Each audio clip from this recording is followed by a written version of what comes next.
जिला अस्पताल इंतजामिया की नाअहली, बेड ना होने पर डॉक्टर और तीमारदार आपस में गुत्थम गुत्था। लवाहिकीन का कहना है कि आईसीयू में बेड ना देने पर हमारा मरीज जाँ बहक हो गया। लवाहिकीन के एहतजाज करने के बाद पुलिस ने एफआईआर दर्ज कर ली। मजीद तफसीलात जानते हैं सामा मलिक से। जी बताइएगा। बिल्कुल, रात गए जो है वो जिला अस्पताल में तीमारदारों और डॉक्टर का जो है वो आपस में किसी बात पर झगड़ा हुआ, जिसके नतीजे में शोर शराबे और दीगर जो अमला है उसकी वजह से एक मरीज़ जो है वो निसार जाँ बहक हो गया, जिसको जो है वो कुव्वत समात और गोयाई से भी जो है वो महरूम था। असल में क्या वाक़या पेश आया, इस वक्त हमारे साथ लवाहिकीन उनके पड़ोसी मौजूद हैं, वो मज़ीद बताएंगे। बताइएगा क्या वाक़या असल में पेश आया था और डॉक्टरों के किसने तशद्दुद किया पहले, और क्या वाक़या जिसमें निसार जाँ बहक? जी, डॉक्टर्स पर तशद्दुद तो बहरहाल कोई नहीं हुआ।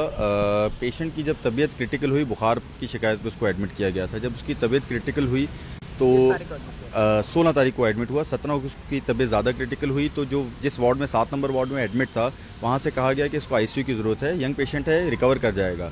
बट 23 नंबर वार्ड में जब गए लवाहिकीन गए, वो गरीब लोग थे, जाहिर सी बात है उनको इतनी समझ-बूझ भी नहीं थी, तो उनको बड़े बुरे तरीके से पूरा दिन वहाँ से धुतकारा जाता रहा। फिर उसके बाद कुछ जनरल पब्लिक जो है वो लोग वहाँ पर जमा हुए, उन्होंने भी उनसे कहा, तो वहाँ पर डॉक्टर साहब ने उनके मुंह पर पेपर्स मार के कहा कि अब तुम कुछ भी कर लो, किसी का बाप भी इसको यहाँ पर एडमिट नहीं करा सकता। जिस पर वहाँ पर एक ये डॉक्टर शिवराम जो हैं, जो एफआईआर जो मुकदमा जो लॉन्च हुआ है उसके अंदर भी उनको नॉमिनेट किया गया है।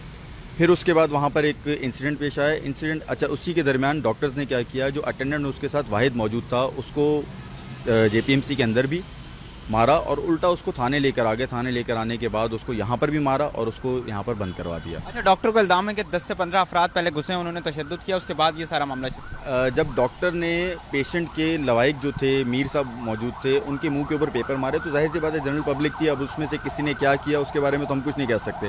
किसी के किए हुए का जिम्मेदार जो बच्चा मर गया उसका वो तो जिम्मेदार नहीं था। अगर कोई वहाँ पर इंसिडेंट हो भी रहा है तो ये तो प्रोफेशनली और एथिकली उनका फ़र्ज़ बनता था कि कम से कम पेशेंट को तो अटेंड करते। चलें ठीक है, वो इंसिडेंट हो गया, लेकिन उसके बाद 2 घंटे तक फिर भी वो बेगारो मददगार वो वहाँ पर पड़ा रहा। और जो उसका वाहिद अटेंडेंट जो वहाँ पे मौजूद था, उसको ये यहाँ पर ले आए। वो यहाँ पे मिन्नतें करता रहा, भाई मैं आपके पास खुद वापस आऊँगा, आप मुझे मेरे मरीज़ मेरे बच्चे के पास जाने दो। 18 साल का गूंगा बहरा बच्चा था और वो मर गया। तो आप लोगों ने एफआईआर वगैरह कटवा दी? एफआईआर करवा ली।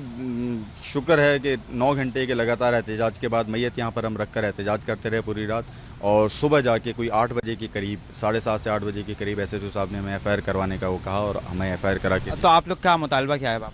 अब मुतालबा ये है कि ये जो भी डॉक्टर्स हैं, देखें इंसिडेंट्स होते हैं जब कोई भी हॉस्पिटल जो है वो अपनी खुशी से नहीं जाता, वो परेशानी में जाता है, उसके जज्बात भी होते हैं, सारी चीज़ होता है। और डॉक्टर अगर उसके मुंह पे इस तरह पेपर मारेगा तो जाहिर सी बात है जवान बच्चे को देखकर उसका दिल दुखेगा। तो उस पर अगर कोई रिएक्ट करता है तो डॉक्टर्स प्रोफेशनली उनके साथ एक अलग, अगर किसी ने आपके साथ बदतमीजी की उस पर आप कानूनी कार्रवाई करो, लेकिन जो आपकी पहले ड्यूटी है, जिसके लिए आप तनख्वाह लेते हो, जिसके लिए आपकी एथिकल और एसओपी भी है, बेसिक एसओपी है, पेशेंट को तो अटेंड करो, उसकी जान तो बचा लेते। बिल्कुल, देखें उसके लवाहिकीन जो है वो हमारे हमरा मौजूद थे और बता रहे थे कि रात गए पहले डॉक्टरों ने जो है वो उसको पहले वहाँ पर आईसीयू में दाखिल नहीं किया, और उसके बाद जब डॉक्टरों से जब तलख कलामी हुई तो उस दौरान अटेंडेंट को यहाँ पर लेकर आ गए और यहाँ पर उसको तशद्दुद का निशाना बनाया। उसके बाद लवाहिकीन यहाँ पर पहुँचे और रात भर एहतजाज किया, और उसके बाद अब जो है वो मुकदमे की एफआईआर दर्ज हो गई, और उनका यही कहना है कि इंसाफ जो है वो हमें फराहम किया जाए, क्योंकि एक बच्चा जो है वो इस सारे वाक़े में अपनी हाथ धो बैठा है। जी।